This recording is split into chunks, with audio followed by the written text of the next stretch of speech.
Bien, nous on est parti sur une vidéo sur les volières. Comment faire pour que votre volière soit super bien, qu'il n'y ait aucun problème. Enfin, super, que vos oiseaux soient au top. J'espère que vous êtes prêts, c'est parti. Comme tu l'as vu dans cette vidéo, on va parler de volière et plus particulièrement de volière optimale. Comment avoir une volière optimale, qu'est-ce qu'il faut faire. Il y a pas mal de paramètres à prendre en compte, il y a pas mal de paramètres que personne ne respecte et donc du coup ça se passe mal. Donc si tu respectes les conseils que je te donne, normalement ça devrait plutôt bien se passer et même que ça super bien se passer et avoir des superbes résultats au niveau de l'élevage. Même du maintien, si tu veux faire de la reproduction de l'élevage, enfin bref, t'as compris, allez c'est parti. Donc comme je viens de te le dire, il y a pas mal de critères à respecter, que ce soit des critères logistiques, que ce soit des critères tout simplement pratiques, bon, je t'en dirai plus après. Mais pour commencer, il faut savoir qu'une volière, c'est pas du tout la même chose qu'une cage. Tu vas me dire, c'est logique, c'est juste plus grand. Ben en fait, pas vraiment. Pourquoi? Parce qu'une cage, c'est facile à protéger. Tu mets juste une petite bâche dessus et puis voilà. Alors, ne regarde pas exactement de la même façon cette vidéo si tu veux avoir une volière en intérieur. Alors, tu peux avoir une petite volière en intérieur, c'est possible, mais tu devras prendre certains conseils que je vais donner dans cette vidéo, mais il y a certains qui te serviront à rien. Bon, c'est juste du bon sens, donc je te propose qu'on continue. Donc, alors, il y a, comme je te l'ai dit, des différences avec une cage et une volière. La cage, elle va être facile à protéger. Tu mets juste une petite bâche dessus et puis c'est réglé. Une volière, c'est un petit peu plus compliqué. Il va falloir que tu fasses un toit, il va falloir que tu protèges des parois. Pourquoi? Parce que des oiseaux, en fait, ils sont sensibles au courant d'air. C'est des animaux très résistants, mais c'est des oiseaux quand même qui sont assez, comment dirais-je, fragiles. Alors je te dis des oiseaux, là je te parle pour le cas des psittacidés, mais ça marche aussi pour tous les autres animaux, les canaris, etc. Bon, des animaux qui résistent à des grosses, comment dirais-je, baisses de température. Là, moi, j'ai déjà vécu avec eux -7, mais ils peuvent descendre encore en bas. Alors, renseigne-toi au niveau des espèces que tu peux mettre dehors, parce que tu as peut-être des espèces qui ne colleraient pas avec des températures. Voilà, donc je te laisse te renseigner. De toute façon, tu tapes l'espèce que tu veux extérieure et tu auras tous les résultats. Je ne peux pas tout te dire. Voilà.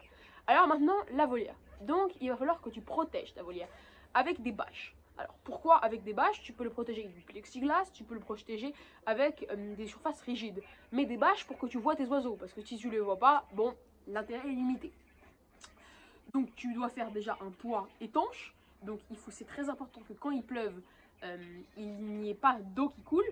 Parce que moi, bon, là, la volière que je vais vous montrer, c'est une volière qui est assez nouvelle. Ça fait peut-être quelques semaines qu'ils sont là-dedans. Donc là, je te parle pour le cas des perruchons du lait, celle que tu as vue au début, je sais pas laquelle j'ai prise sur mon doigt, mais voilà. Donc c'est une volière qui est assez nouvelle. Donc au début, bah voilà, j'ai mis une bâche et puis voilà. Et il a plu le jour même et il y a eu plein d'infiltrations d'eau. Donc ça, c'était très mauvais, donc il faut tout de suite rectifier. Donc là, j'ai mis plusieurs épaisseurs de bâches, je vais te montrer tout ça après. Mais déjà, le premier point, c'est qu'il faut que tu mettes des bâches. Donc à 3 côtés différents. Pourquoi? Parce que les oiseaux, il faut qu'ils aient des bâches à 3 côtés différents. Alors, pas tous. Alors, moi, j'ai une volière pour des grandes perruches, donc des cacaréquis. Donc c'est à peu près la même chose que des calopsites, c'est un peu plus connu. Mais j'ai pas mis des bâches aux 3 côtés, j'ai mis des bâches à 2 côtés et demi, à peu près. Il ne faut pas forcément aux 3 côtés, mais ça dépend. Par exemple, les perruchons de lait sont très sensibles au courant d'air. Donc, vu qu'elles sont très sensibles au courant d'air, on va leur mettre 3 bâches. Là, je leur mets quasiment 4 côtés bâchés. Donc avec des bâches très fines que je vais vous montrer de peinture. En fait, vous appelez bâche transparente. Pas translucide, parce que sinon, translucide, c'est qu'il laisse passer la lumière. Alors que transparente, ça veut dire qu'on voit à travers. Donc translucide, tu vas pas voir tes oiseaux. Donc ça va être un petit peu dommage. Donc, en fait, si tu as des perruches ondulés, ce que je te conseille, c'est de bâcher toute ta volière. La nuit, etc. Et quand il fait beau, par exemple là, tu vois, il fait beau, eh bien, tu enlèves un côté ou deux. Il ne faut pas non plus qu'il y ait de courant d'air, donc moi, je te conseille au maximum, s'il fait beau, d'ouvrir un côté, et puis voilà. Donc, déjà, ça, c'est le premier point des bâches. Point suivant. Maintenant, le point des prédateurs. Parce que oui, les oiseaux, c'est une proie. Tu vas te dire, mais attends, c'est un petit peu con. Eh bien, pas vraiment. Pourquoi? Parce que j'ai déjà eu des expériences, des oiseaux qui se sont fait malheureusement manger. Enfin, pas vraiment manger, mais plus blessés. Et en général, ça se termine mal. Alors, il faut bien que tu choisisses ton maillage de volière. Donc, je te montrerai dans le second chapitre, que tu verras en bas. Voilà, là, tu vois un petit peu les chapitres. Donc, tu verras que il y a différents maillages, il y a différents grilles. En fait, les grilles horizontales sont mieux que les grilles verticales. Pourquoi? Parce qu'en général, les principaux prédateurs sont les chats, sont les rapaces, etc. Alors, la grille verticale. Eh bien, la grille verticale, le prédateur peut mettre soit sa serre, soit sa griffe de façon verticale. Donc il va pouvoir trancher comme ça. Alors que de façon horizontale, déjà, il y aura un petit peu plus de mal. Alors le top du top, c'est les mailles carrées, des grilles verticales et horizontales.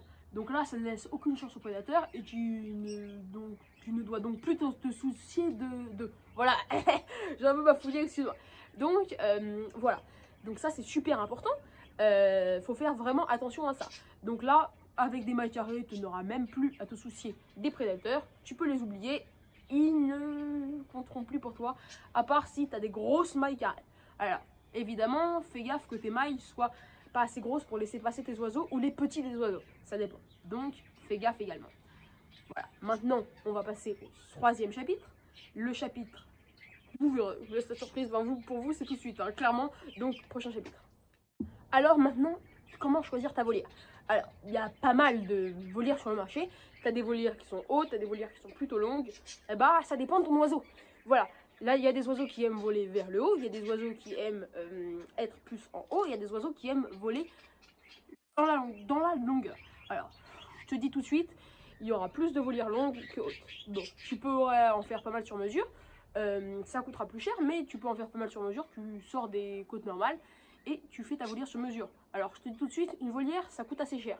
À part si tu le trouves sur les bons coins, et encore, c'est quand même assez cher. Donc, je te laisse chercher tes volières. Moi, je pense que je suis partie sur des volières qui sont assez classiques. Donc, il faut bien sûr que tu aies de la place pour les mettre. Mais je te conseille plutôt de partir sur des volières plus longues que hautes. Alors, ça dépend bien sûr de ton espèce. Tout ce qui concernera les canaris, les perruches, les psittacidés, ce sera des volières plutôt longues. Alors, fais gaffe à ce que ta volière ne soit pas non plus trop grande. Pourquoi? Eh bien, parce que tu as certaines espèces qui ont besoin d'un petit espace pour se reproduire. Il y en a plein, je te laisse te renseigner sur l'espèce que tu veux.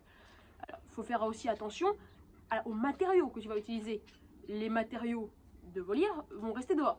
Donc, si tu trouves une grande cage que tu vas laisser dehors, eh bien, elle va rouiller. Donc, ça va pas être top. Je te conseille plutôt de prendre une volière galvanisée ou carrément en acier inoxydable. Alors, ce sera un petit peu plus cher, mais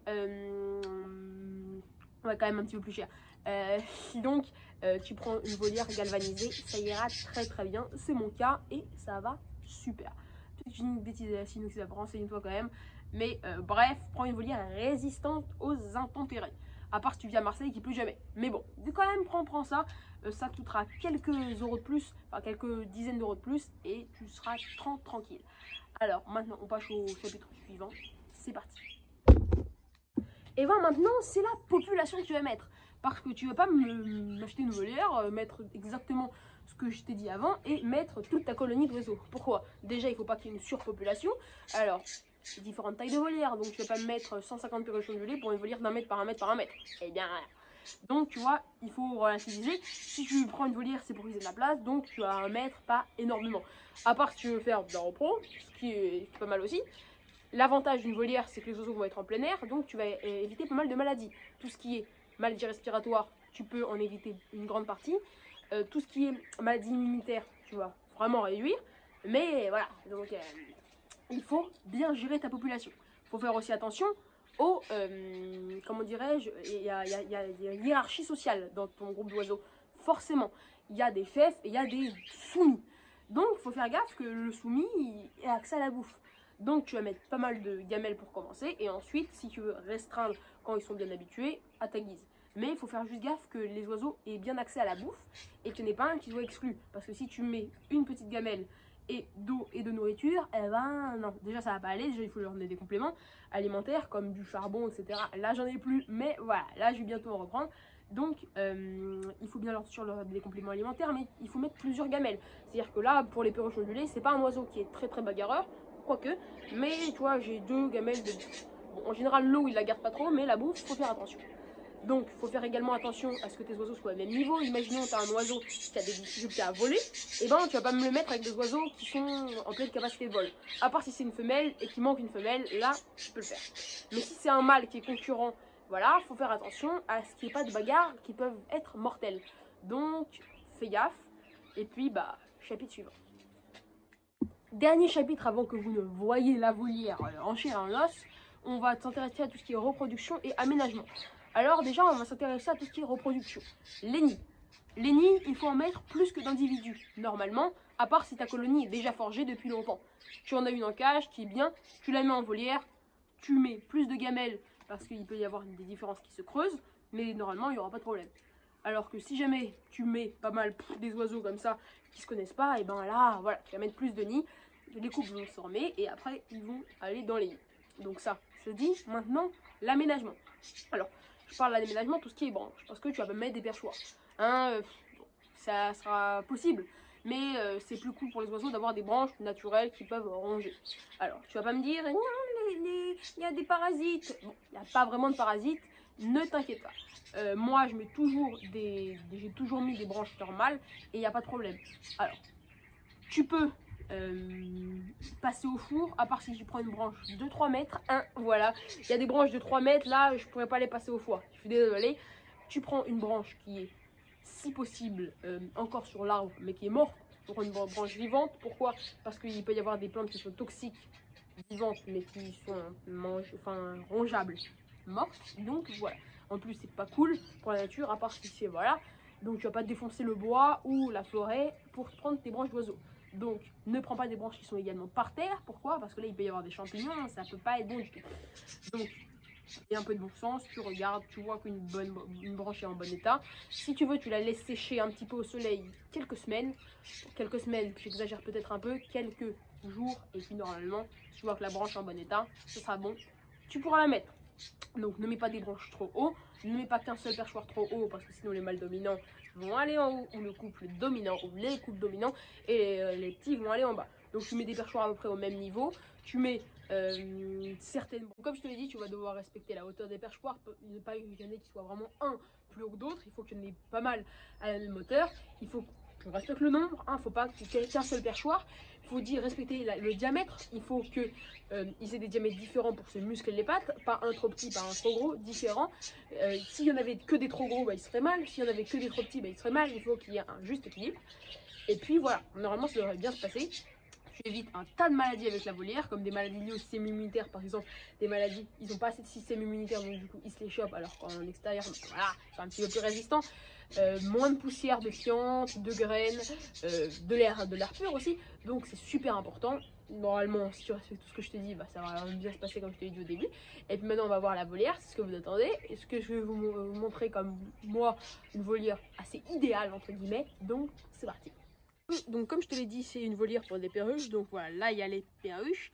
Donc voilà, là on a les nids. Donc comme je te dis, la colonie est déjà formée.